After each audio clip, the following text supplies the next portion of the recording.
Anyone who says otherwise, or has a view of the afterlife. Once you have figured out the meaning of the universe, you can do whatever you want. Kiflam. Talking of consequences, let's find out how American investment has saved this rainforest community in Ecuador. John Sickerman has this report. John. Ecuador. I don't know where I am on the map, but wherever it is, it's high up and I feel sick. This place is driving me mad. But inside this crazy country burns the heart of a capitalist nation, as I learned recently when I met Pedro Anuncion, who is with us now. Pedro. Hello, John, and thank you from the bottom of my heart. You have helped many people with your investments. This awful virgin rainforest was holding my people back. They had nowhere to develop. Now, thanks to your country's brave investment, we have stripped back the forest and built a factory that enriches uranium, lead, mercury, coca. That's beautiful. Is the factory beautiful? I lose my place in the script. America is number one. You have brought so many jobs and helped make a proud people self-sufficient. I hope one day to meet this woman, Bonnie Knight.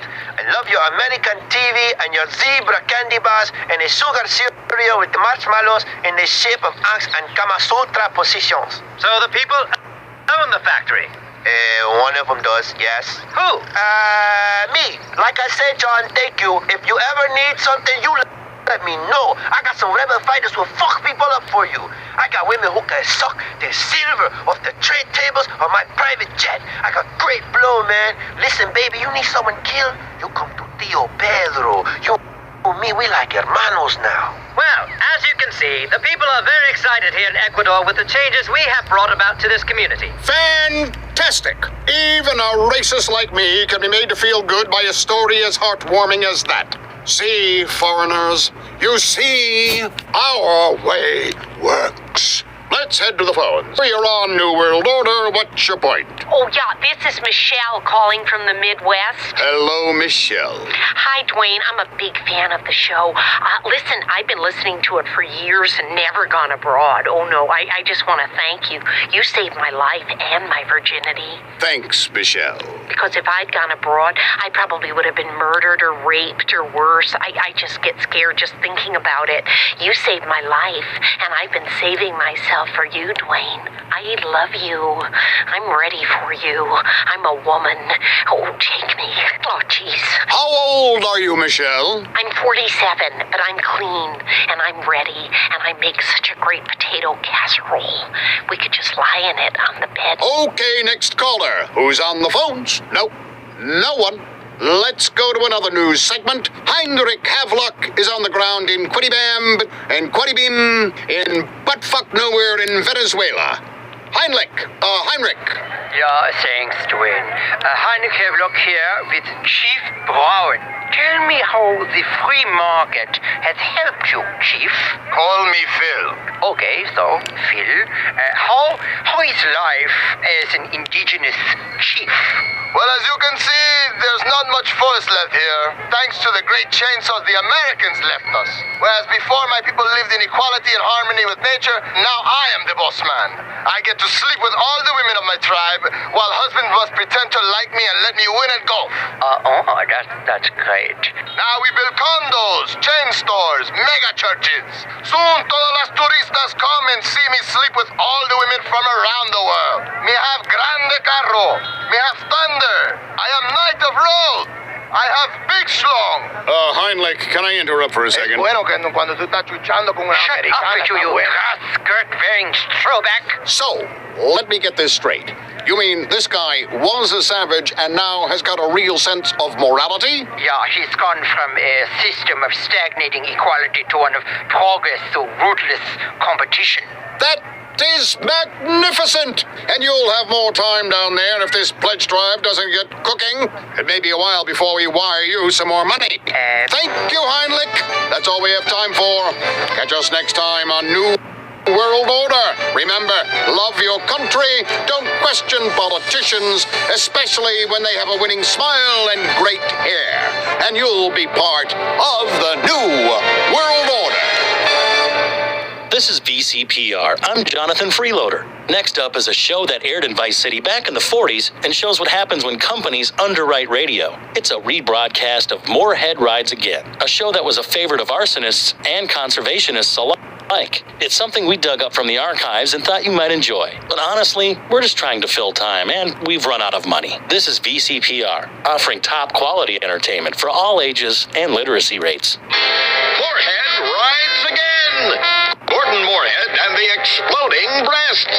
This episode of Moorhead Rides Again is brought to you by the Vice City Broadcasting System in association with the Friendly Napalm Company of Florida.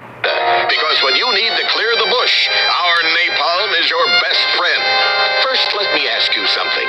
How would you like to have a beautiful bronze medal of membership to show you're a special friend of Gordon Moorhead and a bona fide member of his new 1946 Public Protection Team? A medal you'll be so proud of to show your friends, you'll want to carry it with you wherever you go, just like a real Medal of Honor. It has a swell picture of Gordon Moorland on it, catching a crook, and also pictures of his buddies, Molly Malmsteen and the Chief. It contains special symbols, including letters and numbers that tell you important things, which is true of many other things, including books and dogs. But wait, it has an even more special feature on the back. The most exciting thing of all about your bronze medal of membership to the Public Protection Team is a real lead bullet. Don't believe us? Suck it and see. That distinctive lead taste proves it's real. It is full of nutrients. Just ask any bad guy filled full of the stuff by Gerald Moorhead. They soon stop acting bad after they've been dosed up with lead, and you will too. Here's how you can get one absolutely free. Just go to your nearest Friendly Napalm Company of Florida dealer and get your dad to buy 300 gallons of the good stuff. And you'll get an application to join the Public Protection Team right away. All you need to do is fill it in and get your dad to send a check for $10 payable to Napalm Promotions Incorporated. And before you know it, you'll be fighting crime in the burgeoning metropolis of Vice Beach or down in the islands with George Moorcock and the gang. That's right. It won't cost you a penny. So what are you waiting for? Jeremy Moorhead himself would say, "You know who I am. I'm your chance to repent on the way downstairs." Bang, bang, bang. And now to Gordon Moorhead in Moorhead Rides Again. Gordon Moorhead and the Exploding Breasts. Last time, Moorhead was in Vice Beach, looking for a fisherman who had gone missing. The fisherman's daughter was explaining the circumstances of his disappearance. Then suddenly a shot rang out. The daughter was dead. Moorhead and Molly Malmsteen were immediately on the case. Moorhead was confident he knew who had just committed this dastardly act. Gordon? No! She's dead. Are you okay, Gordon? How you bearing up? I mean, that woman was just killed while you were speaking to her.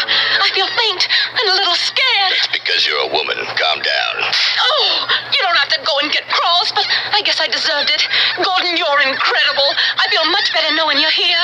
Who shot her? Oh! There. Now I'm better. Helps a man think. Molly, I understand that being a woman, your interests are more in cookery than murder, so I'll make it simple. I bet you're thinking it was the same criminal gang who was holding the old fisherman. Why, yes. Yeah, that's why you'll never be a man. It wasn't. It wasn't? No. So who shot this fisherman's daughter? I did. You? But, why? The fact is, Molly, there are a lot of things you don't understand with that darn poisonous estrogen coursing willy-nilly through your veins, with her father missing. And a girl without parents is 5 times more likely to end up a prostitute, a fallen woman who ruins American marriages, or worse. Oh, that's terrible. I know. So I shot her and threw the heater in the river. I saved her from herself and the rest of society from the kind of filth that preys on the loins of American men. Gordon, you're so brave. Only a man would know such things. What about the fisherman? I'll tell you what. With his only daughter dead, those kidnappers who have taken the fisherman have no one to blackmail. They'll soon have to release him. When they do, we'll be ready. Gordon, you're amazing. Ow! Don't get cocky. I was just doing my job. Look, there's something else you've missed, Molly. What? Before she was tragically killed, the daughter said her father was unarmed and never wore a gun. You know what that means? Yes. That's right, Molly. It means he's a sissy. I imagine when he hears his daughter is dead, he'll cry. What kind of a man cries, Gordon? I don't know. One that loses wars, I think. Probably the kind of man who raises a $2 tramp for a daughter, Molly. A very sick individual, and probably a communist. I don't like to express strong emotions, but I think I hate this fisherman, Gordon. Don't hate him, Molly. Pity him, and help me kill him. Oh, I shall.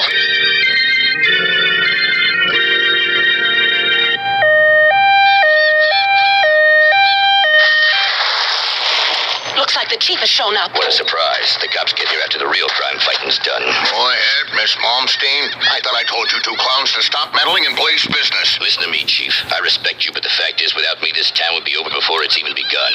Vice Beach should be a peaceful place full of genuine people and Americans. But while searching for this fisherman, we've uncovered a ring of illegal communists and almost worse, a man who was leading girls into a life of hideous and unmentionable vice. Good on you, Moorhead. You're the best man in this place. You've got my backing, whatever you do. Kill whoever you think necessary. Thanks, Chief. You're a good cop in a difficult situation. But Moorhead, tell me, what men are doing these terrible things in our lovely new town? Not men, Chief. Man. One man. Who? A missing fisherman. He's faked his death to put us off the scent. The fisherman, of course. Killing his own daughter. Moorhead, I know we've had our differences in the past, but the city needs you. Our burgeoning beachside community could be ruined by this sort of scandal. You have to bring this man to justice, whatever it takes. I shall, Chief. You know you can count on me. He's probably hiding in the swamp somewhere. Yeah, Moorhead. Firstly, we don't say swamp. We say attractive wetland countryside right on your doorstep should you decide to move to our beautiful part of the world. Sorry. Secondly, if you're heading into the swamp, you'll probably need some help. Me? Help?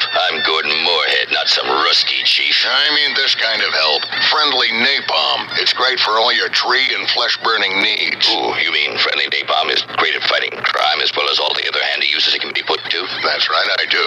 As a policeman and a father and a proud American who served in 2 wars. Amen. I use friendly napalm for all my napalm needs. There's nothing like a substance that sticks to your skin and roasts you alive to make you rethink your current political or economic system. Cheers, Chief. See you later. But Gordon, wait, I'm coming too. No, Molly, it's too dangerous for girls, even game little terriers like you. I insist. I may be weak and irrational and moody at times, and for 25% of the month I'm completely unbearable to be around, but I'll do anything for justice, anything at all. Besides, who else are you going to talk to? You're right, Molly. You're a good kid for a dame. Oh, that's smart. Let's go, Gordon. Do you think we'll ever make it out of this crazy hellhole? I don't know, but I know I'm a man, and I know you're a woman, and I know there are things I'd like to say to you. Swell things, real things, but now ain't the time. This is too serious. All of Vice Beach is under threat. This calls for Moorhead to ride again. Later that evening, in the murky recesses of a swamp.